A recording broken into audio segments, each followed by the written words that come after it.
ఏం లేకపోతే ఇంత ఉప్పు కారం వేసుకొని బూవ తిన్నా తప్పులేదు గాని పాడుపడ్డ పనులు చెయ్యొద్దు, వెనకసిరికి పరిశాన్ కావద్దు.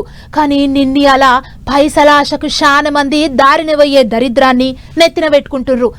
ఆగమయ్యేది కాకుండా పబ్లిక్ నాగం పట్టిస్తుర్రు. బెట్టింగ్ యాప్లకు ప్రచారం చేసి పబ్లిక్ ని పరిశాన్ చేస్తుండ్రు. అందుకే అసొంటోళ్లకు పోలీసులు గట్టిగానే సుక్కలు చూపిస్తుండ్రు. పైసల ఆశకు పాడవట్ల పనులు చేస్తే అటు తిరిగి ఇటు తిరిగి మనకే చుట్టుకుంటాయి. ఇక పబ్లిక్ నాగం పట్టించే బెట్టింగ్ యాప్లకు ప్రచారం చేసిన వాళ్ళందరి పరిస్థితి గిట్టనే తయారైంది. ఇప్పుడు ఆ బుక్ ఈ బుక్ యూట్యూబ్ అని సోషల్ మీడియాలో బెట్టింగ్ యాప్లకు ప్రచారం చేసిన వాళ్ళందరి మీద పోలీసు వాళ్ళు కేసులు పెట్టిండ్రు. ఇప్పటికే జనంత మందితోని మాట ముచ్చట్లు చేసిండ్రు. తప్పించుకొని తిరిగేటోళ్ళను కూడా దొరకబట్టేందుకు గట్టిగానే ఎగురం చేస్తున్నారట. ఇక ఇప్పుడు పెద్ద ముచ్చట ఏంటిదంటే నిన్న మొన్నటి దాకా చిన్న చిన్న వాళ్ళ పేర్లే వినిపించినాయి గానీ ఇప్పుడు పెద్ద హీరోల మీద కూడా పోలీసు వాళ్లకు షికాయితులు పోయినాయట.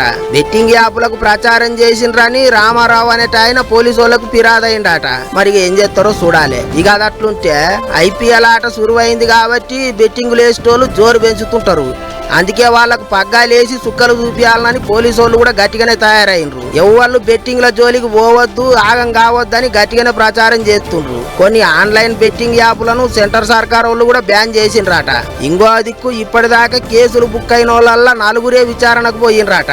అతిమోళ్ళంతా పారారైనరని అంటున్నారు. వాళ్ళందరినీ ఎక్కడున్నా సరే బయటికి ఇగ్గుకొని రావాలి అన్నట్టు చూస్తుండ్రట పోలీసు వాళ్ళు. మరి లేకపోతే వాళ్ళు చేయబట్టే ఏం తెలియని పబ్లిక్ బెట్టింగ్లలో పైసలు పోగొట్టుకొని అప్పుల పాలై ఆగమాగం అవుతాండ్రు అని కోపానికి వస్తున్నారు పబ్లిక్.